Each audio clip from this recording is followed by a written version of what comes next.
Hi, everyone. I'm Michelle Jobin, and you are listening to Time to Talk, a podcast for caregivers.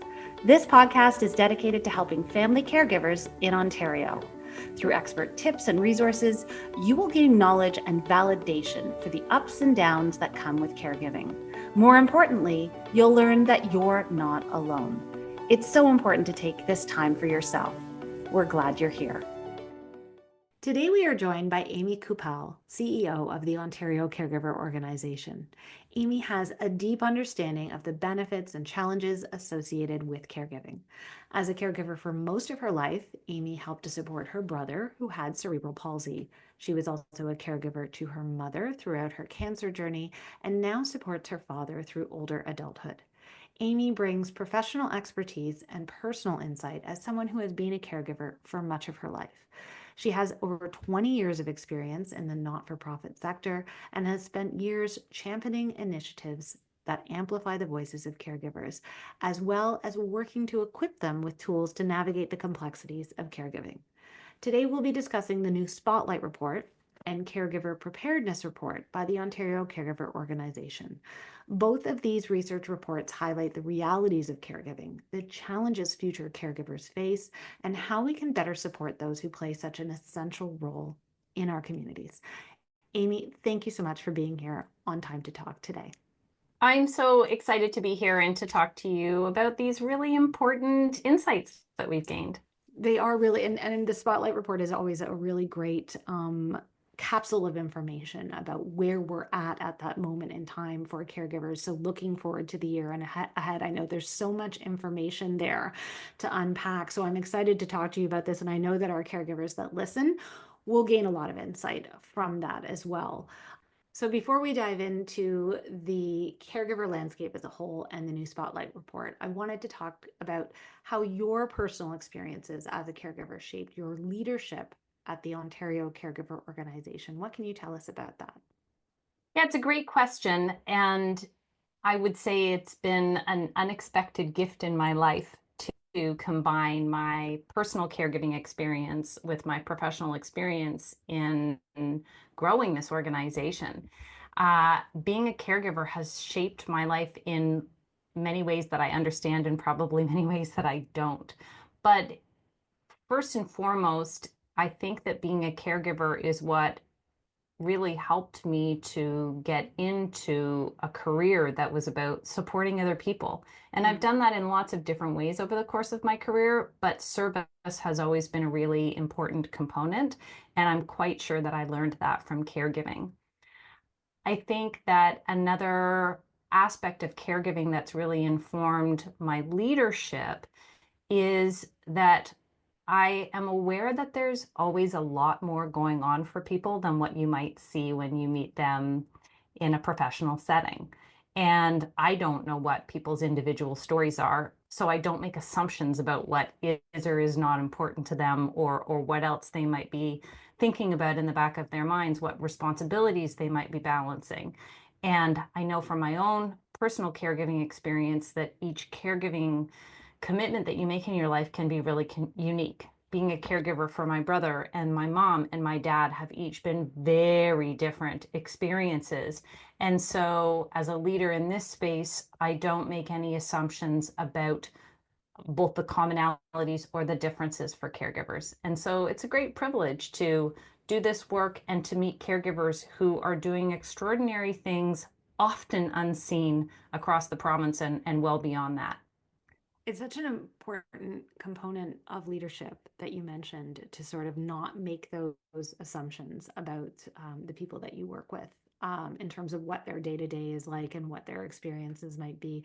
Just sort of understanding that there's a lot of that unknown piece of the puzzle that doesn't necessarily show up to work every day, but yet it does, right? So I think that's such an important thing, and it's such an important component of true leadership. So I really appreciate your perspective on that, and I understand how your personal experiences may have shaped it. I wanted to dive into the Spotlight Report, the 2024 Spotlight Report, Right. which the Ontario Caregiver Organization recently released. And it gives us that clearer picture of the realities that are facing our caregivers every single day. So one of the most striking findings that we looked at is that 67% of caregivers say they have reached their breaking point. That is a strong statement, but feel that they have no choice but to continue. What does that tell us about the state of caregiving in Ontario right now? Well, that stat alone should capture everyone's attention, in my opinion, because when people talk about our changing demographics in the province, the need for more and more family caregivers to be taking on these roles, wanting the healthcare system to be more efficient, for example. That stat alone speaks to the challenges that people are facing in their caregiving roles. And no caregivers are saying that lightly, right? No. These are people who are balancing caregiving with work, at their family responsibilities, volunteering, commitments in their communities, their own health and wellness. And if you have 67% of people who are saying, I almost reached my breaking point and I don't know if I can keep going, we need to look at this not only at that individual level and say, what does this mean for the life of that caregiver and the person that they're caring for, but also what does this mean for our healthcare system that, quite frankly, relies heavily on family caregivers? We're the glue. And so this is something we should be talking about as a society. It's something we should be talking about with caregivers, and it's certainly something we should be talking about as we plan for the future. Increasingly so, because you mentioned that piece of the puzzle that is the changing demographics of Right. ourselves as a country, as a province. And while caregiving scenarios are varied and they can be quite different, a lot of them do play into the fact that we have an aging population in terms of Right. how our population is divided amongst age groups. So the report also does emphasize this growing number of caregivers in Ontario, which is, I'm sure, part of the reason why this is happening. In the next 5 years, that number is expected to rise from 4 million to 6.5 million caregivers. So, how do you see this impacting the healthcare sector and our support services that are available? Well, as we see more people needing health and social care, whether that's older adults or folks across the whole age spectrum of the population, because our colleagues in the health system have highlighted greater incidence of chronic illness Mm. across the population, we can certainly expect, and this statistic supports it, that there will be many more family caregivers. So that's a really important stat for a few reasons. One, we need to be prepared to support people. These 2.5 million more caregivers who will be joining all of the current caregivers in the next 5 years. Are we ready to support them? Not only an organization like OCO, but our system partners. Are we ready to identify those caregivers, to include them as a part of the care team, to connect them with the support that they need? So, what are we doing to get ready for them as we see more and more caregivers coming into our group, so to speak, over the next 5 years? I think that's important. But I think it actually extends beyond healthcare because there's a conversation to be had with our neighbors. There's conversations to be had with employers because, I know we'll chat about this later, but we know the future caregivers are expecting support from their employers. And employers can consider now, are we ready for this? Are we a caregiver friendly workplace? So this has implications not just for healthcare, but really across our society. It really does. I think about a guest we've spoken to on this season who started becoming a caregiver for her mom in her early teens.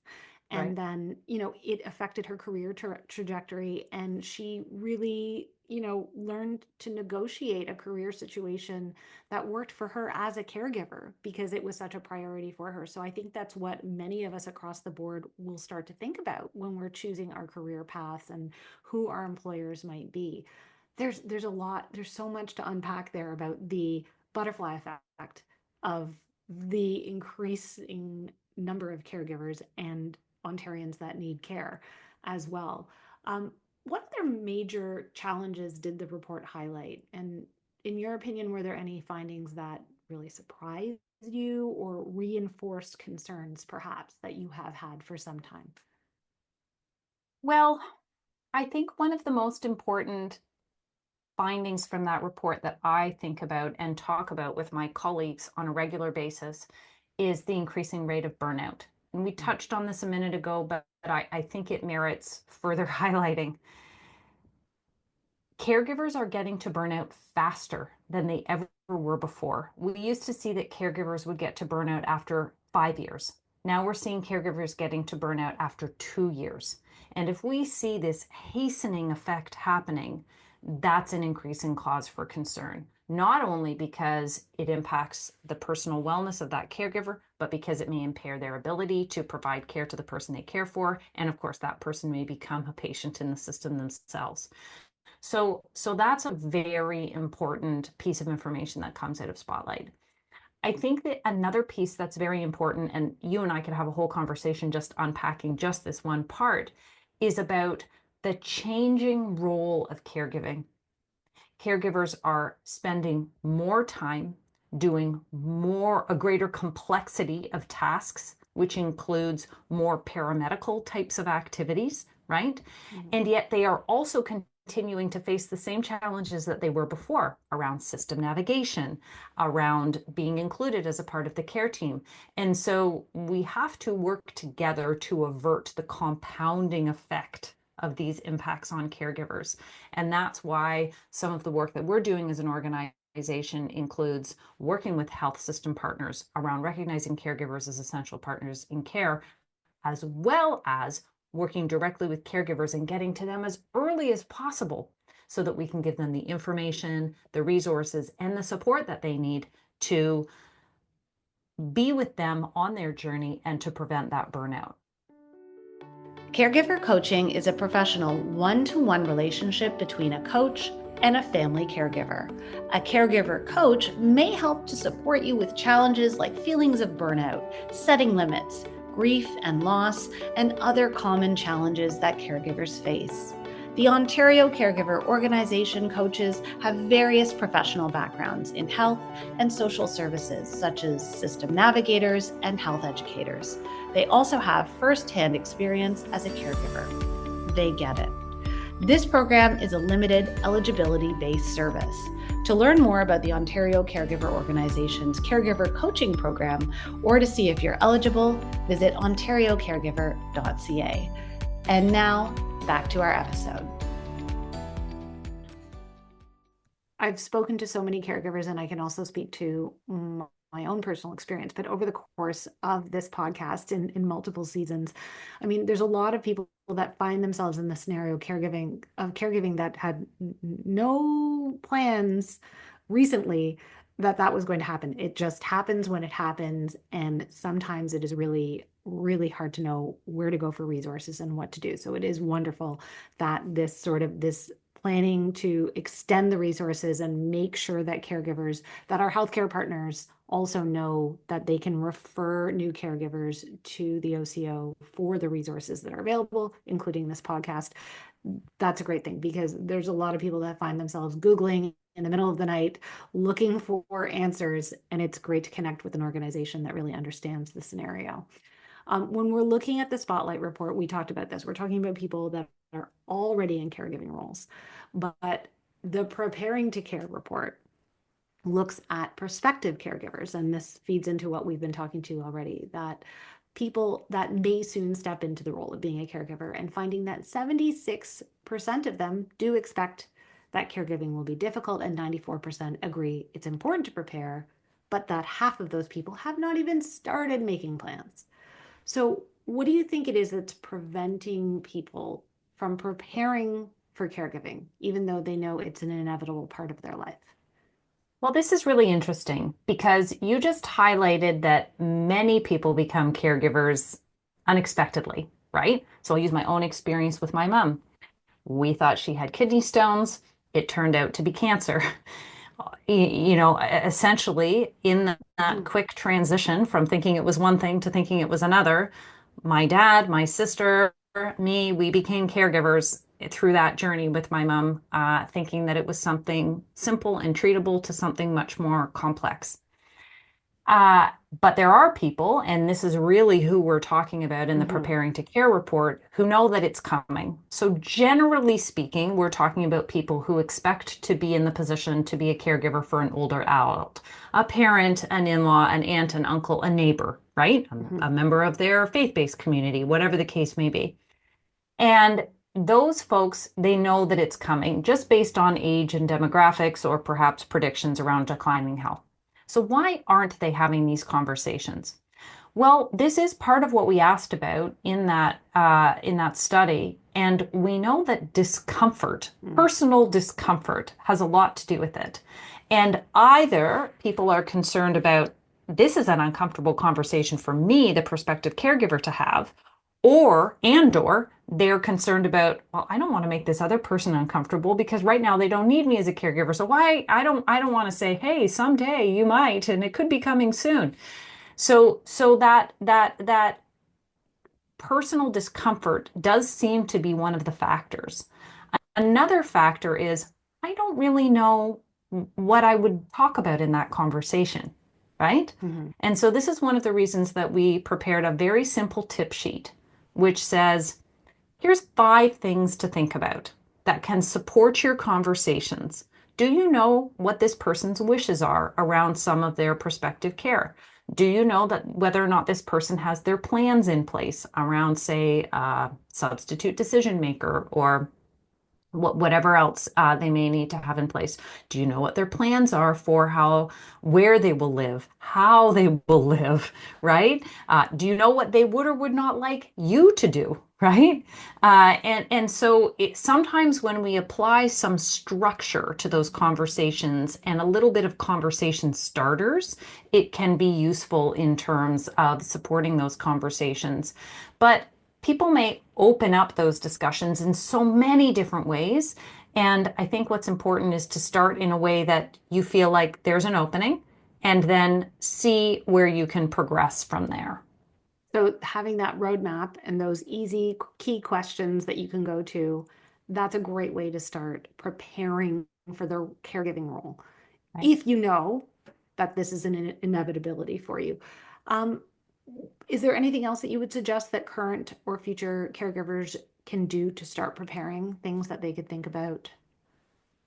Well, there are some very individual considerations for someone who thinks they will become a caregiver. So we know that caregivers often pay out of pocket Mhm. as a part of their caregiving responsibility. And that may be for the care of the person that they care for. So that might be medical supplies, home care, etc. It may also be associated with the cost of living of the person they care for, rent or groceries or whatever the case may be. So it's important for the prospective caregiver to know what can or can't they do, right? I think it's really useful to start to have a plan and to understand, am I ready for this? What can I do now to prepare for that? Another thing to look at is coming back to the consideration around your employer. Do you work in a caregiver friendly workplace? Are there employer policies in place? Would you feel comfortable talking about this with the person to whom you report if you needed to, right? And just to be aware of what some of the options are around that, because many caregivers, the majority of caregivers, are balancing work and care. And so being prepared for that and thinking about how will I do this, it can be a useful place to start as well.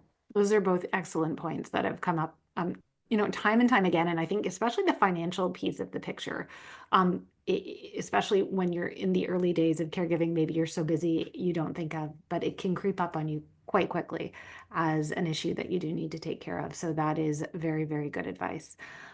I wanted to talk about the overall work that the Ontario Caregiver Organization does. Um, and starting out sort of with how this works for Ontarians. Caregiving can look very different depending on where you live. Access to services, community support, for example, healthcare resources, these all play a role. How does the Ontario Caregiver Organization tailor its support to address the different realities of caregivers in urban and rural settings? It's very different if you're in Toronto versus, I don't know, Smiths Falls, or maybe if you're somewhere in Northern Ontario or elsewhere. What would you say to that? Well, one of the things I've said often is There are 4 million caregivers in the province now, which means there are 4 million unique caregiving experiences. Geography is only one factor that Mhm. informs the very, very personal experience that people may have on their own caregiving journey. One of the ways that we support that diversity is by having different entry points. So you might call our 24/7 helpline. You might visit the website. You might see something on social media. So people can engage with us in different ways when they first learn about us, and they can choose their own pathway in terms of what they might need. So someone might want to simply access things on their own. Might be 2 o'clock in the morning. I go and I listen to the podcast or the webinar recording or whatever the case, or look at the information on the website, and I just want to do my own thing, right? Mhm. There are many people for whom that's what works for them and that's what they need. And then there may be other people who will call the helpline. They'll get some information on the call and they may receive some recommendations on that call about you might want to consider peer mentoring, or we might be able to connect you with a coach. And so it depends for each person on what your needs, what your desires are, and how we might be able to help you. But what we've tried to do as an organization is have multiple points of entry depending on your needs, your priorities, and that those offerings can all be done virtually so that geography is not necessarily a barrier. Now, we have a regional team who are out and about across the province, so you may be able to go to something in Elliott Lake and connect with one of our team members in person, but it's certainly not a requirement because you can interact with us and get lots of support from the comfort of your own home. And that's one of the things that caregivers wanted is at home, in a doctor's waiting room, wherever it is that I am, I want to be able to connect with you and get the support that I need. The other thing that makes up the very, very diverse variety of caregiving scenarios that we have here in the province is the individual's culture, linguistic needs, perhaps even their socioeconomic background. So, how does the OCO ensure its programs are accessible and relevant to caregivers, no matter what their situation and what background they are coming from? So one of the things we've done from the outset of our work at OCO is to develop all of our programs and services with caregivers for caregivers. So even though the vast majority of our staff team are active caregivers now, and some of them may have been caregivers in the past, we work together with caregivers to say, well, what should this look like? What do you need? And so I think that's one of the ways that we accomplish what you're asking. But we've also had the opportunity, as we've grown as an organization, to work together with caregivers from different cultural communities and different circumstances to create resources and information that is relevant to them. So our I Am a Caregiver toolkit has been adapted multiple times in collaboration with caregivers from different communities so that they can see the kinds of priorities that are often identified from within that community represented in that toolkit, and that can become an entry point.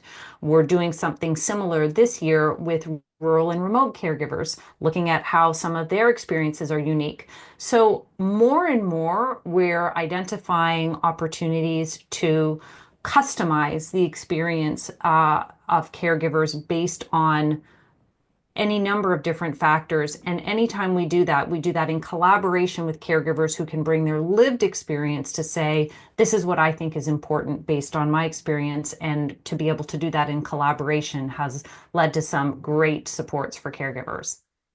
Within this incredible range of services that the OCO offers to support caregivers, can you think of maybe one or two that you believe are essential for every caregiver to utilize and explain what the impact of them are? I mean, I would wish for every caregiver across the province to have our website at their fingertips. So if you visit on ontariocaregiver.ca, you really have all of the points of entry that you could possibly need. You can self-register for any of our programs and services. You can get tip sheets and resources and recordings. So that would be my number one goal, would be for everybody to have the website. You'd be in great shape that way. But I think another thing that I would wish for all caregivers is that they have whatever they need to empower themselves in all of the interactions that they do with the health and social care system. And so, one of the things that continues to amaze me is how many caregivers get so far into their caregiving journey and really don't know that they're a caregiver. So they say, I'm a daughter, I'm a spouse, I'm a nephew, whatever you are, that's your relationship, right? And and it's important that people know I'm a caregiver when they visit the doctor, when they're at the bedside at the hospital, when they're making the call to make the appointment. And so if every caregiver really knew that they were a caregiver and that that was the starting point of empowering them in all of the dialogues that they have along the way, I think that that would make a huge difference in getting them not only involved at the right level with decision making for things like transitions, for example, but also connecting them with the support that they need. This is so important. And I think it comes back to the partnership with those in the healthcare system, helping caregivers identify themselves as caregivers. Yeah. Because I can say from my own personal experience, I wasn't thinking at all. I mean, I knew my dad was sick. I also had a newborn. Everything was happening at once. The last thing I was thinking about in that equation is what am I and what resources are there for me? I was Right. thinking about what resources were there for my dad, but I wasn't thinking about what resources were there for me. So there, at no time during that journey was I looking up resources for caregivers, but had someone turned to me and said, "Hey, you're a caregiver. There's an organization that can help you with this." That would have been so welcome. So hopefully we're getting that message out to our partners in the healthcare system as well to work with those that are incoming to identify themselves. It's really important. Well, one of the things I hear, I would say at least weekly, still in this job, is people who say, "Oh, I wish I'd heard about you sooner." And so for us to be able to get to those folks, there's such a bridge between connecting them with the information they need and them knowing they're a caregiver because you probably never would have looked. And that happens so often. I mean, we've had people who said, I was Googling, what do I do in this Yeah, situation? And somehow, the search engine optimization works and we popped up as a part of their, how do I deal with this situation that's in front of me? right. And so we hope that we'll see more of that. But working with our health system partners, I think is super important because those are the people who are often on the other end of the phone or across the table or whatever the case may be across the bedside with that caregiver and can say, "Oh, I recognize you as a caregiver, and you're important here." I absolutely agree. And hopefully, with this podcast, we are continuing to help to get the word out about that. Maybe people that are listening can also tell their friends if they need this as a resources or anything else from the Ontario Caregiver Organization. When we look at the Spotlight report, it emphasizes the importance of amplifying caregiver voices to drive Yeah. change. So, how does the OCO facilitate this? I love this expression, no data without stories, no stories without data. And so we started this conversation by talking about both the Spotlight and the Preparedness Report, which really underscores the quantitative insights that we have about both current and future caregiving. But we have so many caregivers who want to share their story because they are motivated to influence change. They don't want to tell their story for the story's sake. They want some of the challenges often that they've faced in their experience not to go to waste, right? They want to inform healthcare providers, policymakers, leaders within the system to understand, oh, this is what it was like, and it can and must be different, right? So caregiver voices are so important in informing critical conversations about things that make a difference for caregivers. But I think it goes even beyond that, caregivers have to be at the table as we are generating solutions, right? Caregiver voice helps people to understand lived experience. That's vital. But caregiver participation in the solution generation means that we will be reflected in what happens. We don't want to find out about it later. We don't want to give feedback on the solution that somebody else came up with. We want to, as a really important interested party in this scenario, to be a part of that solution generation. And so the more we empower caregivers to not just tell their stories, but to have that seat at those appropriate tables around planning and solution generation, it's so vital to the next stage of how we are going to evolve in healthcare, social care, and in all of the decisions that will inform the experience of caregivers, especially when we talk about that changing demographic and how many people will be aging in place. Can you think of any particular success stories that have arisen from the amplification of caregiver voices? I would say that success comes from one of two critical pathways. It's either a caregiver who humbly tells their story, and we have so many who have done this in front of very senior decision makers who will illustrate the impact of the policies people are talking about uh, through their lived experience. Or we need to help people or we need to help people at the table recognize you probably have your own lived experience to bring here, right? So caregiver stories, we want to bring those to the table. We want to make sure that we have them there because we know that will inform decisions and change. But we also want to draw out from people an understanding, oh, I might be a caregiver too. That happens to me all the time in these conversations. The more people can personally relate to caregiving experience, the greater success we will have. And so it's a combination of both, hearing from people's lived experience and connecting with their own personal lived experience. The Ontario Caregiver Organization has created a series of free webinars to help caregivers in their role. From financial planning for caregivers to mental health, these webinars provide support and resources to caregivers across the province on a wide range of topics. Our goal is to help ease the everyday stresses and challenges of being a caregiver. You're not alone. We're here for you. Register for an upcoming webinar today at ontariocaregiver.ca.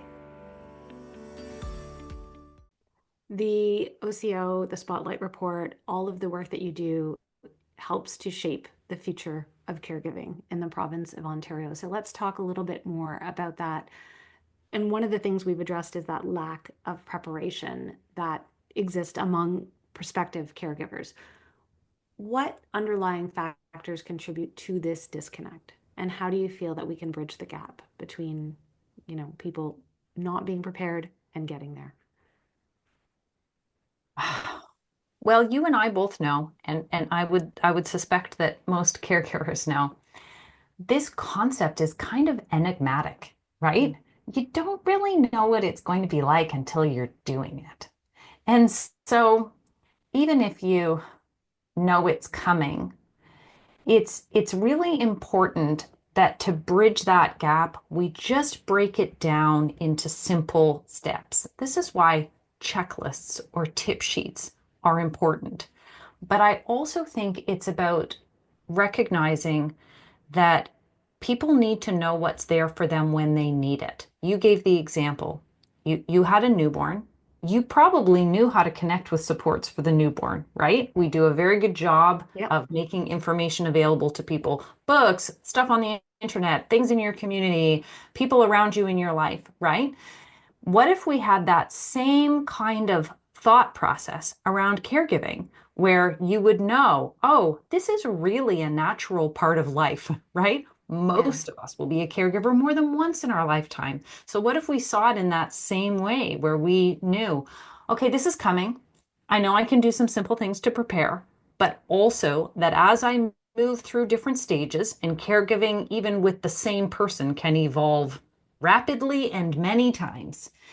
How do I connect in different ways as my journey goes on, right? And that's where an organization like ours can play that adaptive role. Sometimes you might just want to grab something from the website. Sometimes you might say, I really need to talk to somebody. And sometimes you might say, I'm running into some trouble here and I've got to do a deeper dive. So I think we can bridge that gap by going well beyond a one size fits all, and really being prepared to see this as a journey and to move through that journey together with people. And that includes having open conversations, because if we don't recognize that caregiving is happening in many households, all communities, then we can't shine the light on it until we start with that.